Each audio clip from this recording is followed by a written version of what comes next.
Your turn, Yogi boy.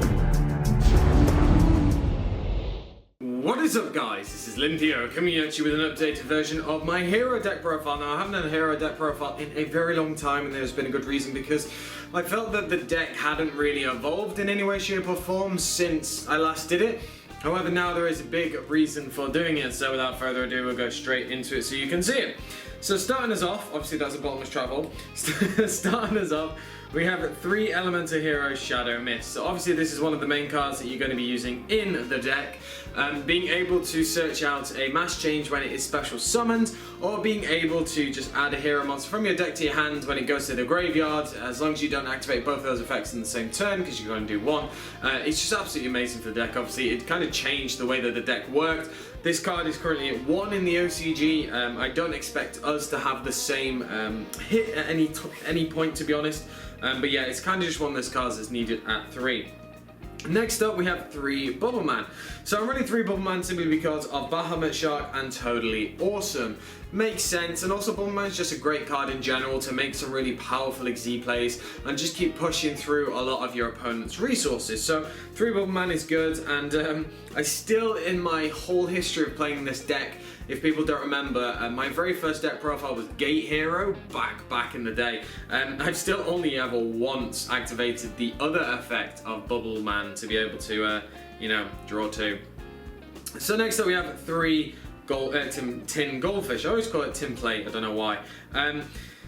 Tin Goldfish is a obviously really good card for the deck, being able to trigger the Shadow Mist effect, but also to be able to get things like Bubble Man out of your hand if you have clogged a little bit. But the important thing is it is a water, so you can go into the Bahamut Shark plays. So that is one of the main reasons why you run it over like Goblinberg, for example, or multiple copies of Goblinberg, that is. So 3 Tin Goldfish is a standard must. Next up we have the 1 Summoner Monk. Now I'm only running 1 simply because I don't want to up my monster count too much.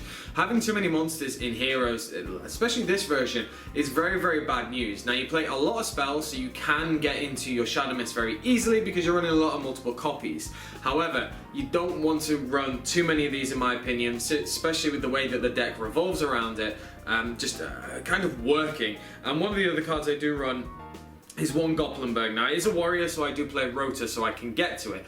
Worst case, it's a dead draw. If I've already got Goblinberg and I draw Rota, I can use it for Summoner Monk.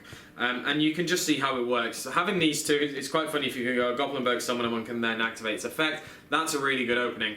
But just in general, I like having them. I don't like running any more since you have Tin Goldfish. And as I said, Summoner Monk, I only like really playing 1 currently. So going to the spells, we have 3 Mass Change. Quite obvious there. The 3 Mass Change is just absolutely amazing. The card is brutal. Gets you to your Dark Claw, gets you to your Acid or Anki plays. Very, very simple. Don't need to say too much about that. It's kind of the standard card that you run in Heroes. Next up we have 3 Hero Lives. You run 3 simply because you're only really going to probably be activating it a maximum of twice. If you can activate it 3 times, that's pretty ridiculous, and you're probably going to be on very low life points. Halving your life points to be able to special summon out a hero from your deck. Obviously you're going to be summoning Shadow Mist with this most likely, or if you draw this and then do it into a Bubble Man, that's pretty funny. But as in, if this is the last card, you top deck a Hero Lives, that's pretty good. But in general, you're only mainly going to be going for the Shadow Mist. Then we have 3 Equal. Of course, just getting to that, getting to those Bubble Man for free. It's a free summon this basically, and also getting to your Shadow Mist is just kind of very basic, to be honest. I don't really need to say too much about that as well. Next up we have 2 Pot Desires. I know, again, another deck profile Alinthea does with the Pot Desires. I am sorry, but it is a good consistency card for these types of decks. Because you're running so many multiple cards in this deck, Pot Desires is just a free +2. Or +1. Let's not go into that argument actually. +1, -9, you know what I mean. Pot Desires just works. It really does work in here, and that's just kind of it really. If you don't want to play it, or if you can't afford it, just don't put it in. Put it like an Upstart Goblin if you really wish, something like that. Next up, 2 Instant Fusion, just running 2 because of deck space issues. There are a lot of cards I wanted to pack into here, and this is a 42 card deck, and I didn't really want to put too many more in due to inconsistencies. Instant Fusion is just good, obviously Norden is your main target, but I do run Ygopro Emerald in the extra deck, so I can reuse it. But yeah, Instant Fusion is just good. Then 2 Twin Twister. Twin Twister, again, you want to clear your back row. You don't want to really have too many issues with that. You don't want your Dark Lords to get destroyed or anything like that. So Twin Twister is good like that. The 1 Raigeki, just clearing any annoying monsters your opponent might have. You know, you can't really go over too many high monsters without dipping into the extra deck, obviously, and that's the whole point of it, but it's nice to have a card like Raigeki to clear your way so you can really put big damage on the board, or you can go for potential defensive plays. So for example, if your opponent has like a big monster out on the board, instead of going for like 2 big Xyz, you'd be able to Raigeki and then say go for a Dark Lord and a Rafflesia or something to really just to be able to wall up and make sure that you are going to be alive for the duel. 1 Mass Charge, sorry. I really like this card. It really helps me in a lot of different ways. If you don't know what it does, it's basically target 1 hero monster and 1 change quick play spell card in the graveyard, add them to your hand. So you can put like a Dark Lord back into your extra deck, but also you can add things like Bubble Man. But the main obviously is adding like a Shadow Mist and a Mass Change. So you see how that works. Just a 1-of is nice for me, and that is that. Next up we have the 1 Rotor. As I said earlier, this is for like Goplenberg, for example, but there are a lot of other decent things you can get with this, so it just makes sense. Traps, we have 2 Call the Haunted. I originally had 3, but it really clogged horribly at times, so I've just gone for 2 to make way for other cards as well. So it's actually working really well, just the 2 Call the Haunted.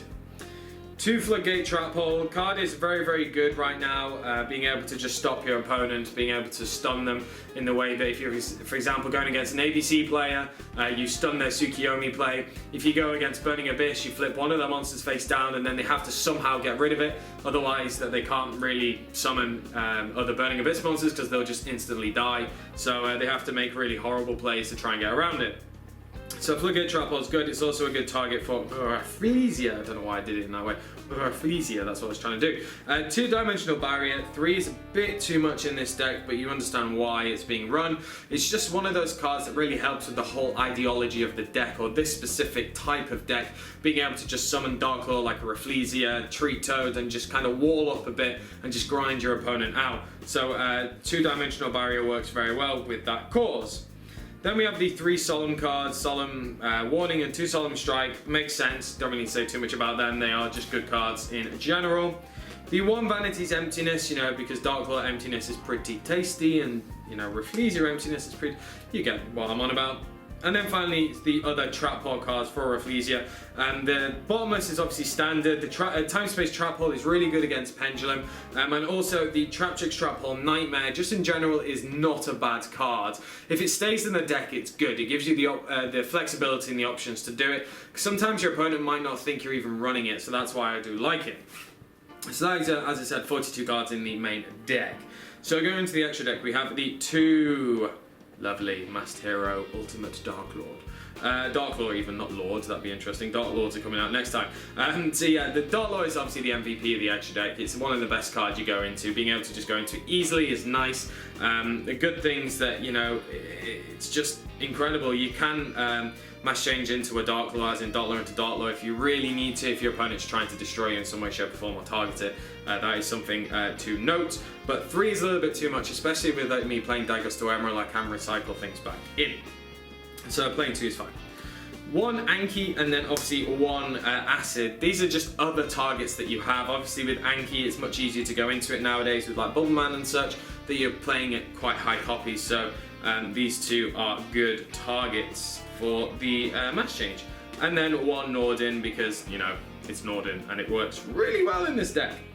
So going into the extra deck, we have 2 Totally Awesome. So obviously this deck profile is called Totally Awesome Heroes, and it makes sense to run Totally Awesome. I run 2 and 1 Bahamut Shark, which I'll just pull up now. So I run 2 and 1 simply because you can... Okay, so the chances of you summoning out 2 Totally Awesome from Bahamut Shark's effect, obviously in different turns, is quite high the way that I run this deck. You can run a second Bahamut Shark if you so wish, but I think it's kind of unnecessary. You don't really need it. And as I said, with Daiguster Emerald, you can shuffle things back in. It just makes it easier. It opens you up for different spaces in your extra deck.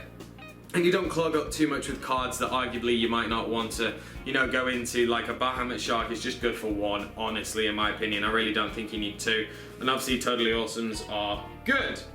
The one Emerald that I've been talking about for this whole flaming deck profile, I think, to be honest, but it's really good just because you can recycle a lot of these things. The one Rafflesia, excuse me, again, Rafflesia is really good. Dartlord Rafflesia first turn's pretty solid.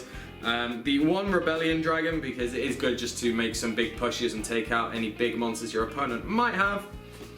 The 2 Utopias, you can run Prime if you so wish. I just don't have the space in this, but yeah, I know why people do it, so you can get 2 effects off of it. And then finally the one Castel and the one Abyss Dweller. Abyss Dweller is here simply because you can, you know, use it against the meta. It's a really good card, but also it does gain that extra attack boost because a lot of the times you'll be using a water to go into it. So yeah, that is that. But that is it, guys. Let me know down in the comment section below what you think of the deck. I think heroes are a really solid choice this format for many people. It is considerably budget.